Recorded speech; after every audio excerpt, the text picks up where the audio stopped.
Hi, folks. Welcome to the preparedhomestead.com. This is Travis. Thank you all for stopping by to watch. Well, I had a different video planned for you folks this afternoon. A little bit more elaborate, something that would take a little bit more of my time to set up, but my day has gone longer than I expected, and I've been much busier. And the sun's getting ready to set, and I just don't have time to do it. So it was been an outside video, can't do it in the dark. So maybe tomorrow or the next day I can get that video done. So I thought we would talk about a few things that's going on today, because it's things that's going on, but there's a kind of a shift, and I think that we're seeing a pretty rapid progression to things happening in the Middle East, and it's how it's happening here too. So an imam was shot and killed in New Jersey. Pro-Palestinian protesters have shut down the California state capitol with their protests inside, basically an insurrection of the state capital of California.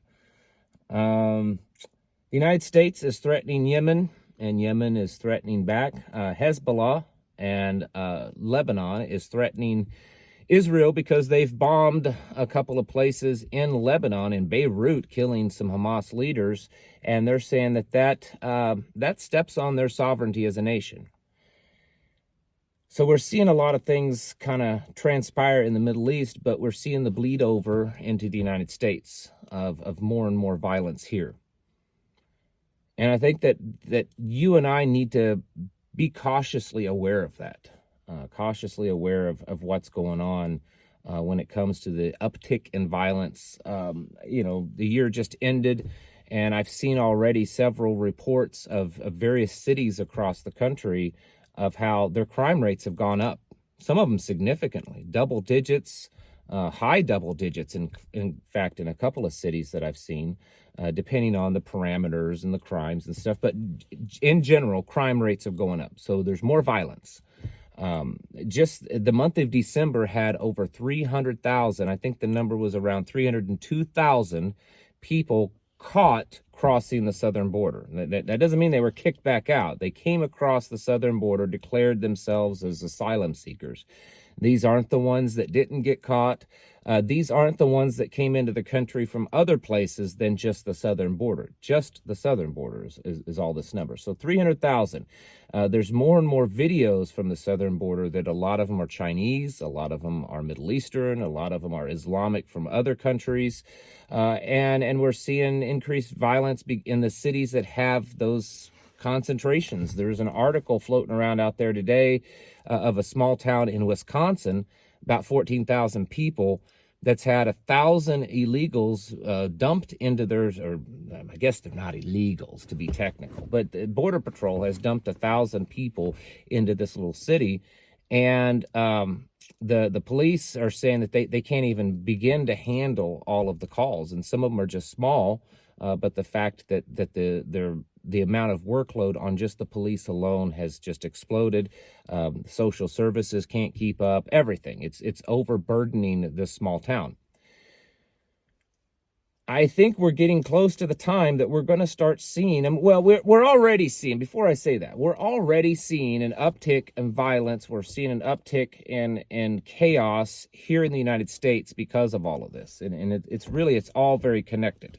The border, the stuff in the Middle East, the stuff in China, because all the Chinese coming across the border, that who knows, what their allegiances, what their intentions are, and of course stuff in Europe and other places. But we're going to be getting to the point, I think, fairly soon that the uptick in violence will become much more noticeable. It's almost already daily that we're hearing about, it's usually just protests, so mildly violent, but still violent. And then, of course, more things, this imam that was killed in New Jersey, and, you occasionally hear someone being stabbed, and it's usually based on it's some kind of tension because of what's going on in the Middle East. But we're hearing that more and more. And for you folks, we need to be more and more prepared. We need to have our head on a swivel.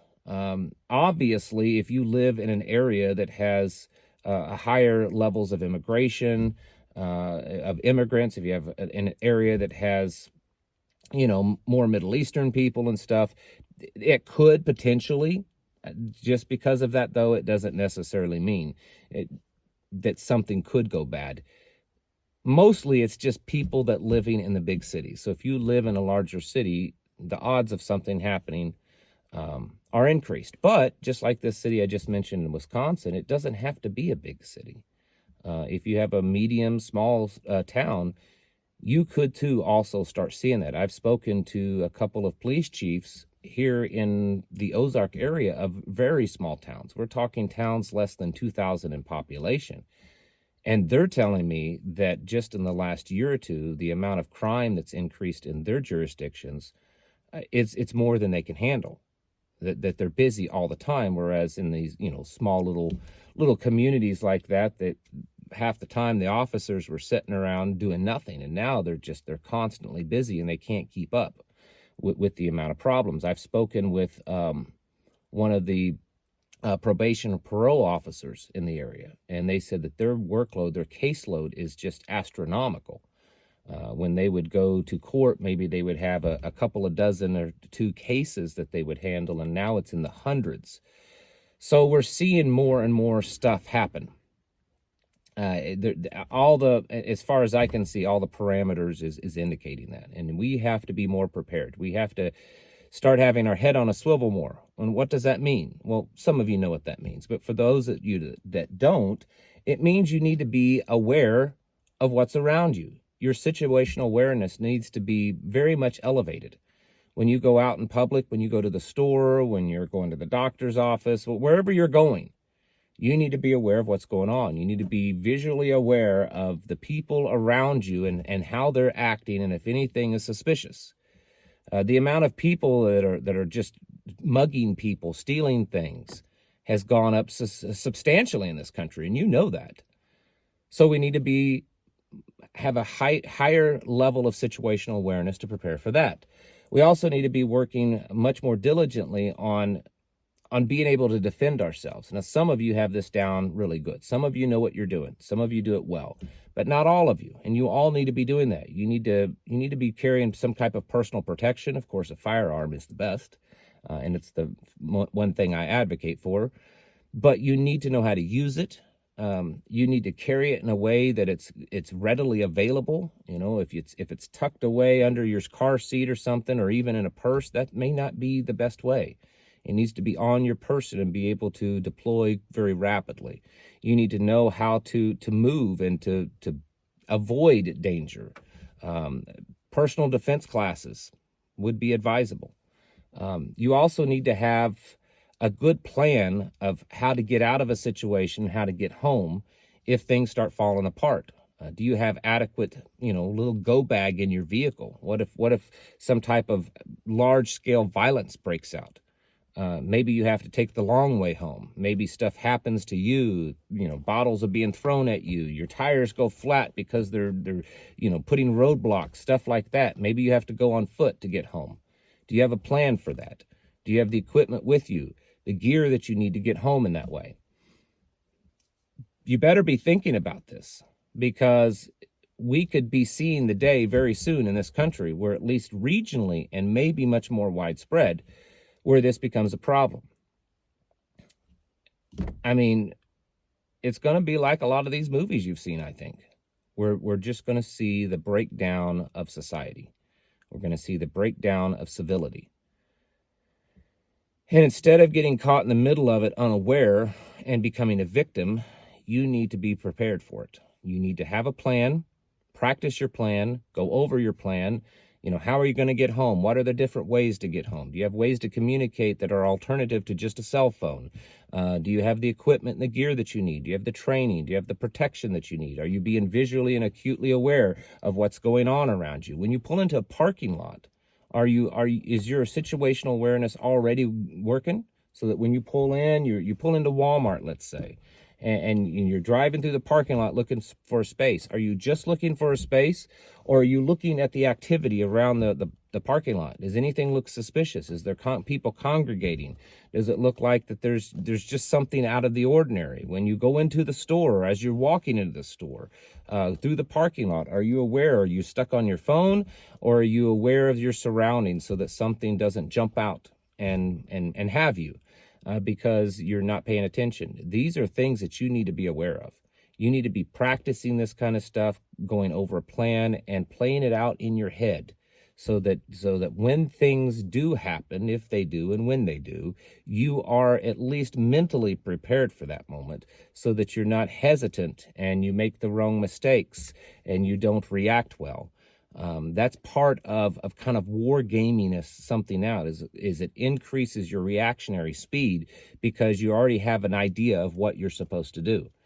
And so we need to be doing that because the level of violence and the possibility of increased violence is getting pretty great in this country.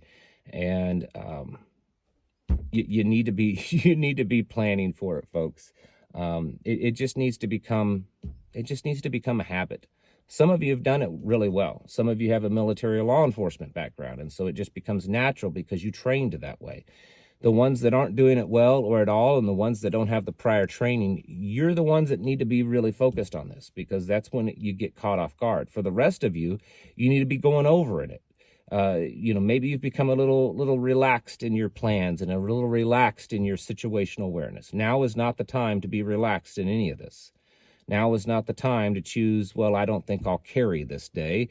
I'll leave it home. Now's not the time to be doing that, because too many things are happening and too many things are getting much worse. And the speed at which things are coming at us, it just seems that at any moment it's inevitable for things to just kind of spill over. And so we need to be ready for that. Folks, it's time to get your houses in order and to prepare yourselves mentally, physically, and spiritually. Thanks for watching, and I'll catch you in the next video.